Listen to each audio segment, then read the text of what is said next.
లోకేష్ మాట్లాడుతూ ఉన్నాడు విశాఖపట్నంలో జీ ఉందని. మరి విశాఖపట్నంలో నాకు తెలిసి ఎక్కడైనా సరే ఇంతమంది ఉన్నారు, విశాఖపట్నంలో జీ ఎక్కడ అనేది ఉండదు. విశాఖపట్నంలో సరే వైజాగ్లో జీ ఉందని.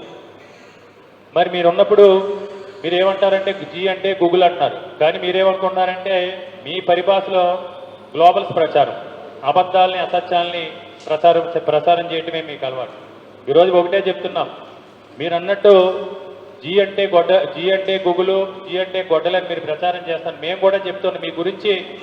రాష్ట్ర ప్రజలు కానీ ఉత్తరాంధ్ర ప్రాంత వాసులు కానీ అనుకుంటుంది ఏంటంటే విశాఖపట్నంలో మొదటి అక్షరం వి, మీకు వచ్చింది అంటే వి అంటే వెన్నుపోటు.